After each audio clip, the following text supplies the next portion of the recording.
Assalamualaikum warahmatullahi wabarakatuh. Salam sejahtera bagi kita semua.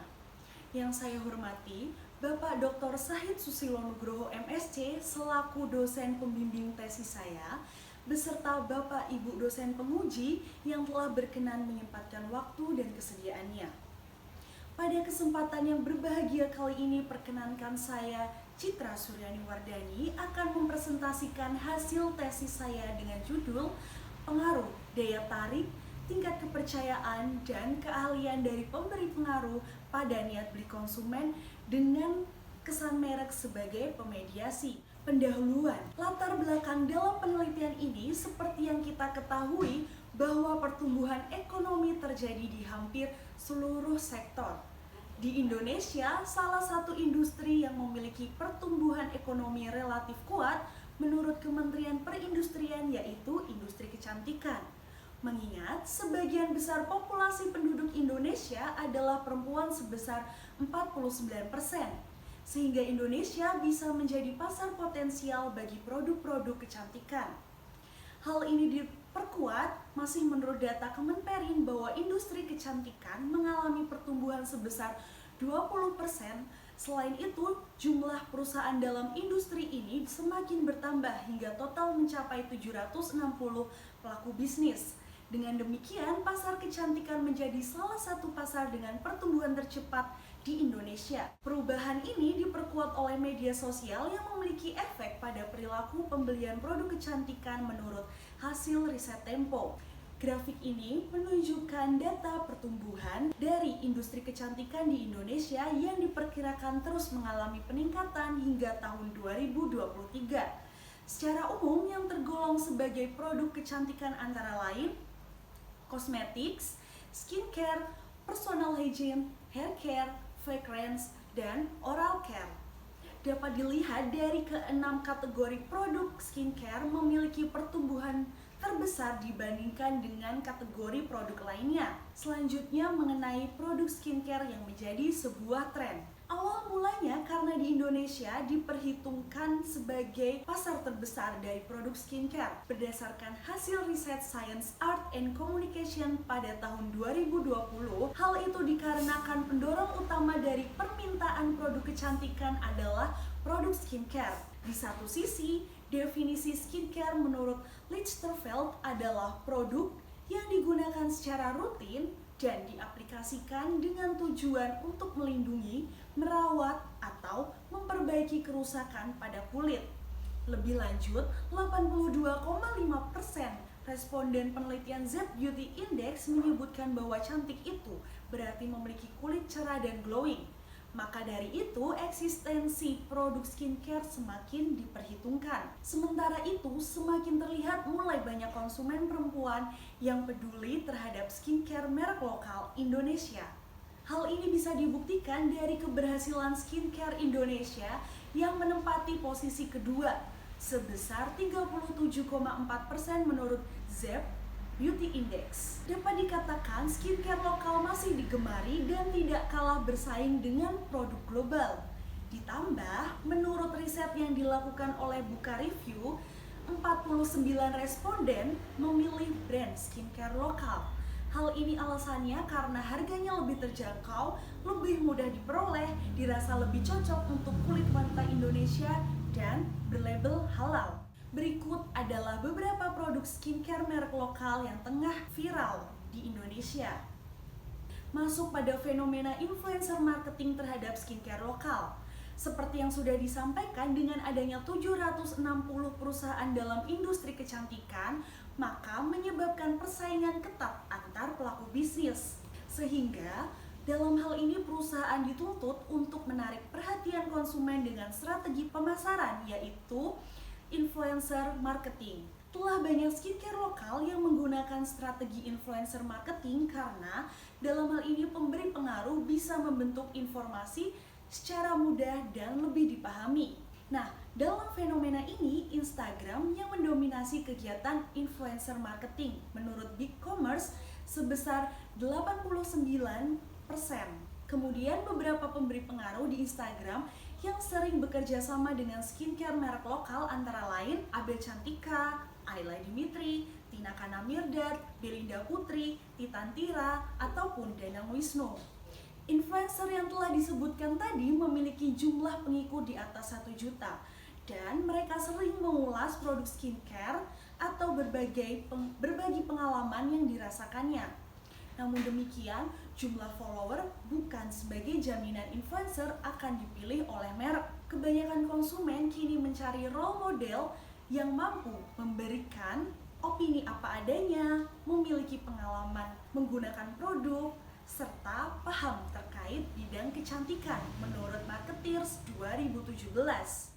Pendapat itu sejalan oleh penelitian terdahulu yang dilakukan oleh Whitman et al. Bahwa setiap pemberi pengaruh perlu memiliki kriteria lain selain numeric requirements yang terdiri dari daya tarik, tingkat kepercayaan, dan keahlian.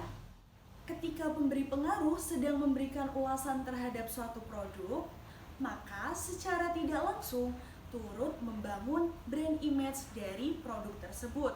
Dalam hal ini, apabila ulasan influencer terhadap produk baik, maka kesan yang melekat pada produk, pada merek akan menguntungkan, sehingga merek dalam hal ini bisa berinovasi dan bertahan di pasar. Dalam hal ini, pemberi pengaruh dianggap memiliki pengaruh terhadap pengikutnya, sehingga audiens lebih mempercayai rekomendasi dari pihak ketiga, menurut Matthew.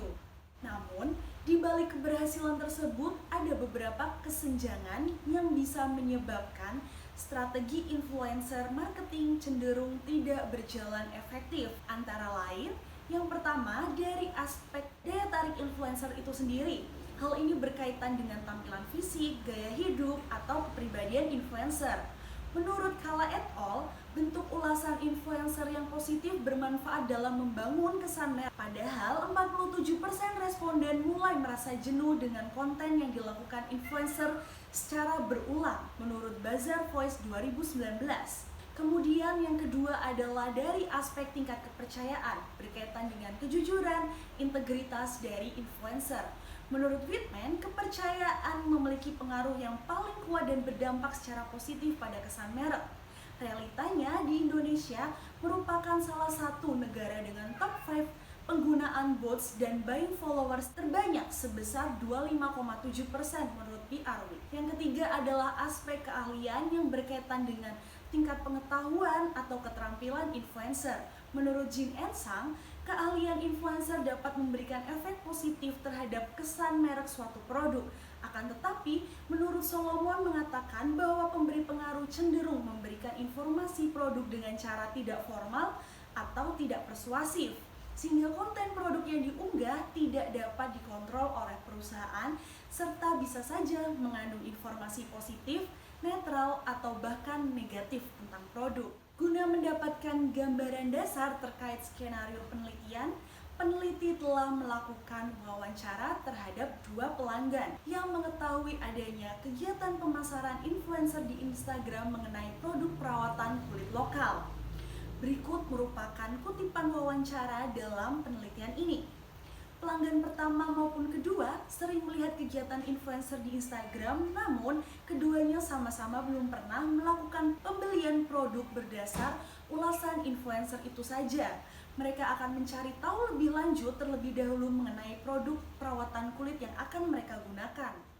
Oleh karena itu, rumusan masalah dalam penelitian ini, walaupun kebanyakan konsumen lebih mempercayai rekomendasi dari pihak ketiga menurut Matthew, dan sebanyak 42% responden menginginkan sejumlah merek bekerja sama dengan pemberi pengaruh menurut eMarketer, serta menurut Sifman, pemberi pengaruh dapat menjadi kekuatan yang berpengaruh dalam menimbulkan niat beli. Namun, pernyataan tersebut berbanding terbalik dengan survei yang dilakukan Zep Beauty Index pada tahun 2019.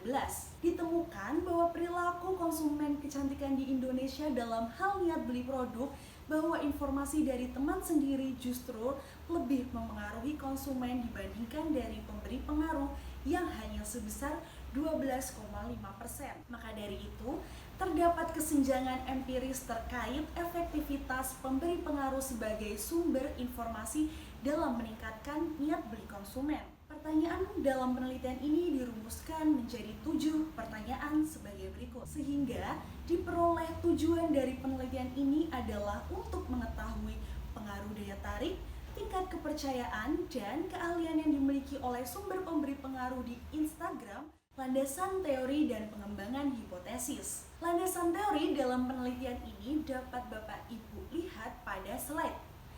Peneliti memasukkan definisi konseptual dari komunikasi pemasaran serta pemasaran influencer.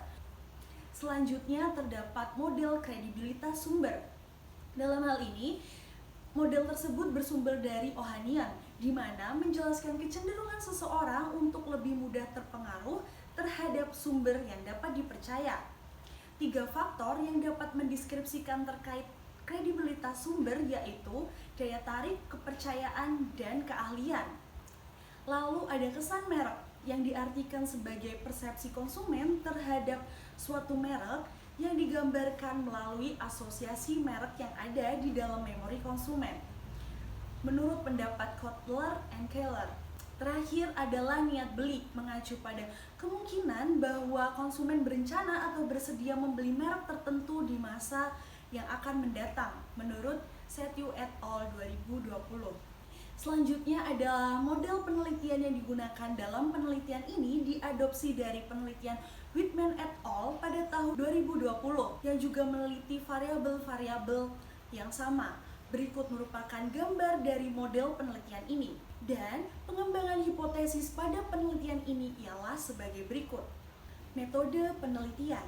Penelitian ini menggunakan desain eksplanatori dan merupakan penelitian kuantitatif yang menggunakan metode survei. Sumber data yang digunakan dalam penelitian ini adalah data primer yang diperoleh dari penyebaran kuesioner secara daring dengan kuesioner yang bersifat tertutup. Skala pengukuran yang digunakan dalam penelitian ini yaitu 5 skala Likert.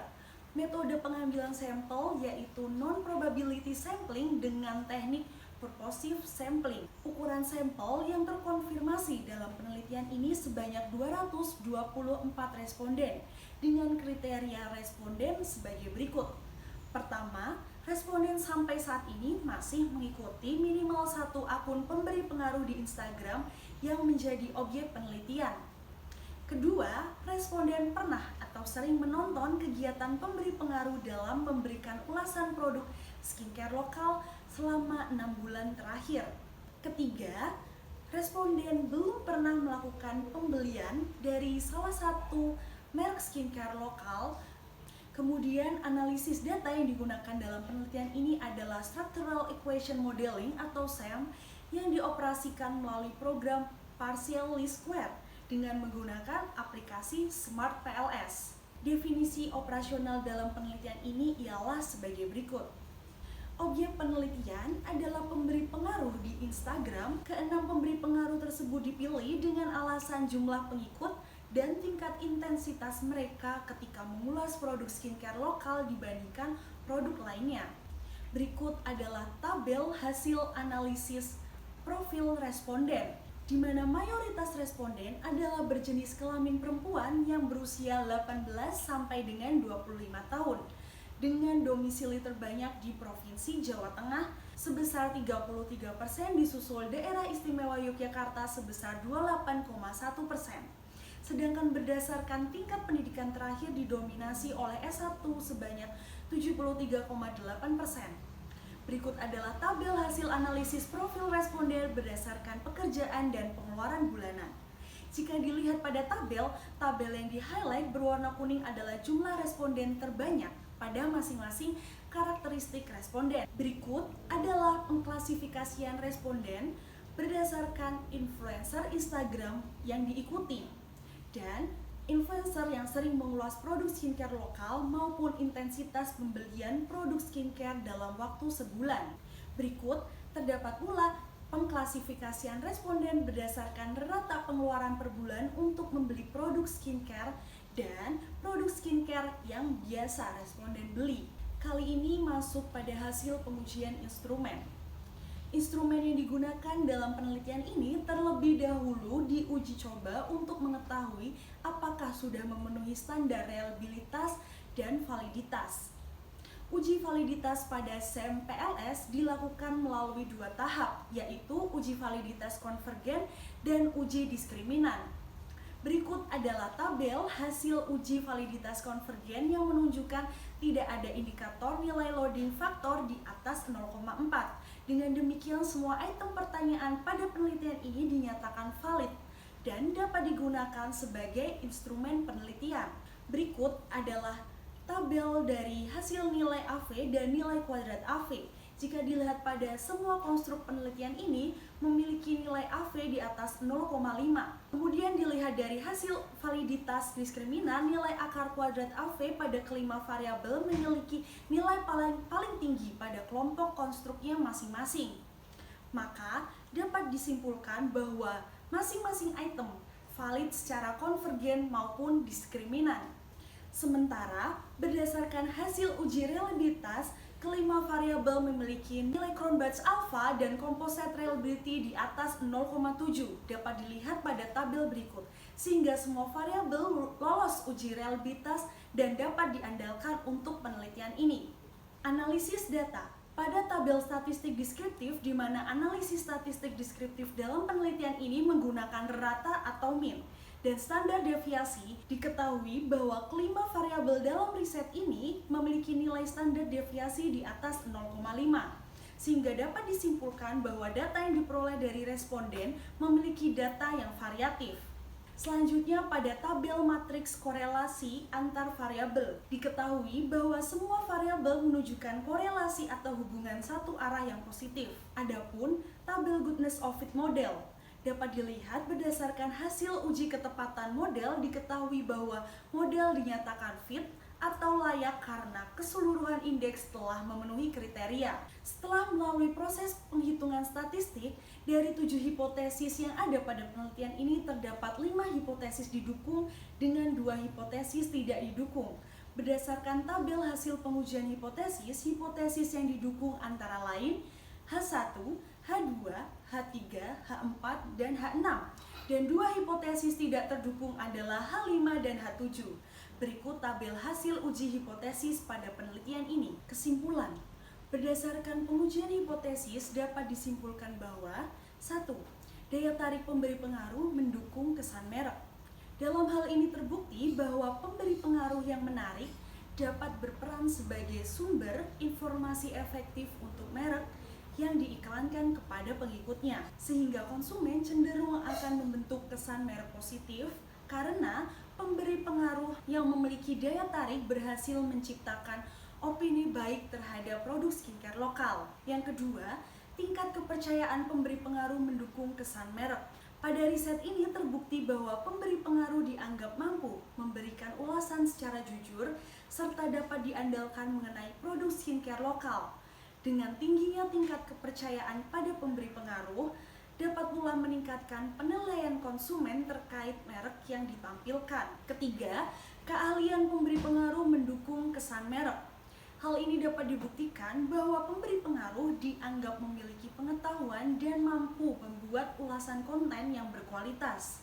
Ketika pemberi pengaruh semakin memahami produk yang diulas, maka konsumen cenderung memberikan kesan positif terhadap produk skincare lokal.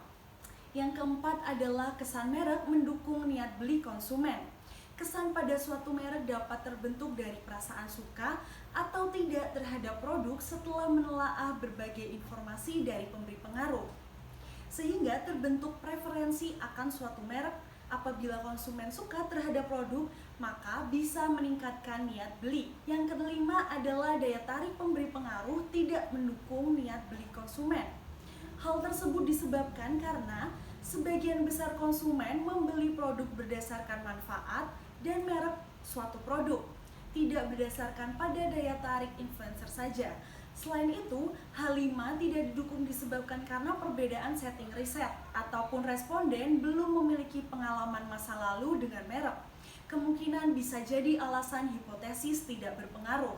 Yang keenam adalah tingkat kepercayaan pemberi pengaruh mendukung niat beli konsumen. Dengan memanfaatkan popularitas dan kepercayaan pemberi pengaruh di Instagram, maka konsumen cenderung lebih mengikuti apa yang dilakukan, termasuk membuat niat pembelian terhadap produk skincare lokal.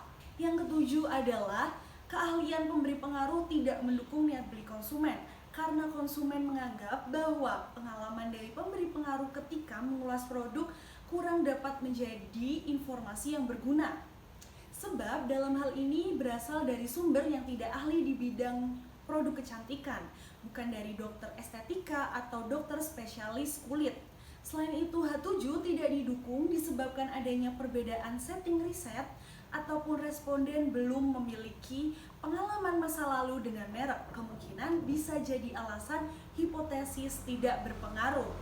Implikasi manajerial dalam penelitian ini adalah yang pertama, perusahaan produk perawatan kulit disarankan memilih pemberi pengaruh yang memiliki wajah bersih dan rupawan yang bisa mewakili manfaat penggunaan produk. Hasil penelitian menunjukkan bahwa Abel Cantika dan Tasya Farasya adalah influencer yang paling banyak diikuti responden. Maka perusahaan disarankan untuk berkolaborasi dengan keduanya untuk membuat konten berupa skincare rutin ataupun tutorial. Yang kedua, perusahaan produk perawatan kulit bisa membuat kontrak yang jelas guna mengintegrasikan merek dan memperkuat kepercayaan pemberi pengaruh. Yang ketiga, perusahaan produk perawatan kulit bisa memilih pemberi pengaruh yang memiliki keahlian dalam membaca informasi terkait produk atau mengaplikasikan produk dengan baik, misalnya dengan cara membuat konten before after transformasi selama pemakaian produk. Selain itu, perusahaan dapat mengajak kolaborasi pemberi pengaruh yang memiliki value sama dengan merek.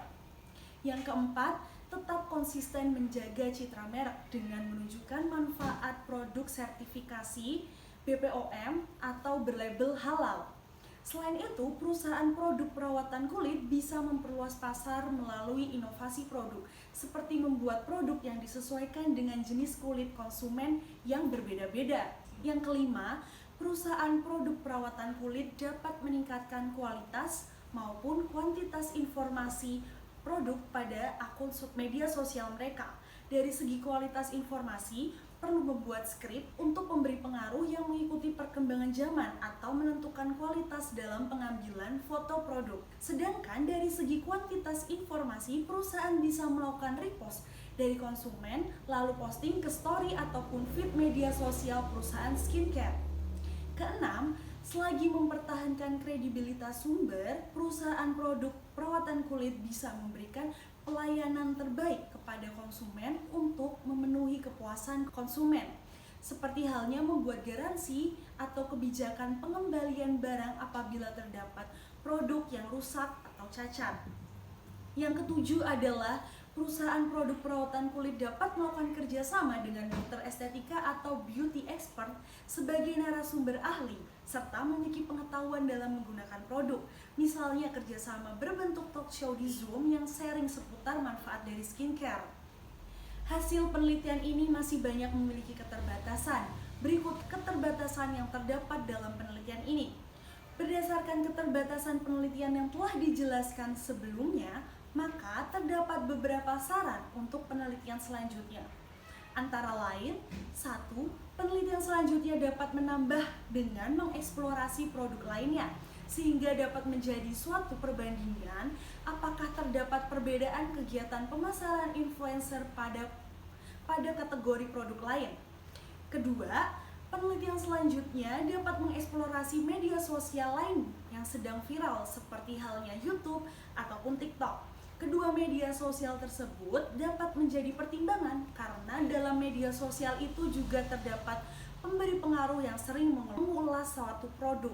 Yang ketiga, penelitian selanjutnya tidak hanya menguji sebatas niat beli konsumen, namun bisa mempertimbangkan variabel lebih lanjut. Sekian presentasi yang dapat saya sampaikan. Wassalamualaikum warahmatullahi wabarakatuh.